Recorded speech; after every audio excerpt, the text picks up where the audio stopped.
대표적인 민주당 좌파 인사이자 친중이라면 둘째가라면 서러워하는 박원순이 어떤 말을 내뱉고 있는지 볼까요? 먼저 5년 전에 박원순은 베이징을 방문해 파리가 말에 붙어가듯 우린 중국에 붙어야 한다고 말을 했습니다. 중국이 말이고 대한민국이 파리라는 의미이죠. 이런 사상을 가지고 있는 자가 바로 박원순입니다. 이런 사람을 대선 후보로까지 생각하고 있다니 대한민국 국민들이 더 대단하지 않습니까? 도대체 어떤 국민들이 이런 자를 뽑아줬답니까? 서울시에서 친중 4대주의자인 이 인간이 무려 3번이나 서울시장을 했다는 건 서울 시민들에게 치욕입니다. 박원순은 머리부터 발끝까지 친중이니 이런 짓을 대놓고 하고 있습니다. 우리나라가 난리인데 서울 시민 챙길 생각은 안 하고 중국 응원을 하고 있습니다. 서울시는 이번 달 15일부터 21일까지 지하철 역사 등 공공장소 6곳에서 중국 응원 광고를 송출했다고 합니다. 그리고 박원순은 중국 영향 크지 않다며 대학생 입국도 우려 안 해도 된다고 했습니다. 어떻게든 중국이 우한폐렴 사태로 이미지가 나빠지고 국민들에게 반중 감정이 생기는 것을 막으려고 비호하는 발언을 서슴지 않고 하고 있습니다. 박원순은 우한폐렴 확산과 맞물린 대학 개강 시기에 중국에서 들어오는 유학생들을 혐오해서는 안 된다고도 말했습니다. 아니 왜 우리나라 대학생들이 우한폐렴에 노출되는 것에 대해서는 한마디도 안 하고 중국 유학생들만 싸워둘까요? 박원순은 또 이렇게 말했는데요.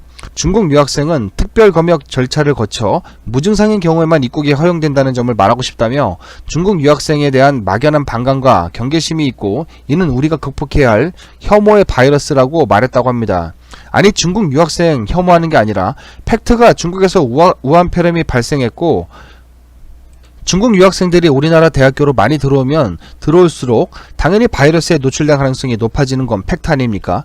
그런데 이런 상황은 외면하고 그리고 우리나라 대학생들이 입을 피해는 상관도 하지 않고 중국 유학생에 대한 반감을 가지지 말라고요?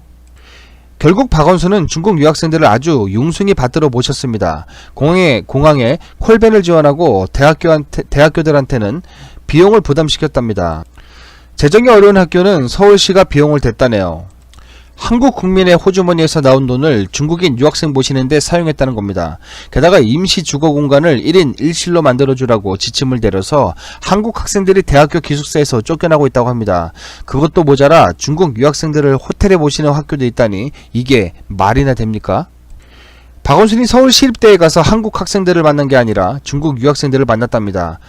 지 좋아하는 꼴라며 팔꿈치로 인사하는 꼴을 보십시오. 역겨워 토가 나올 것만 같습니다. 하는 짓이 완전히 명나라 사신 대하듯 사대주의 사상에 쩌들어서 중국 공산당 자제들을 머리에 이고 있는 모습이라니 어떻게 하면 시진핑이한테 잘 보일까만 생각하는 자나깨나 친중, 중국 모시기에만 혈안이 되어 있는 박원순입니다.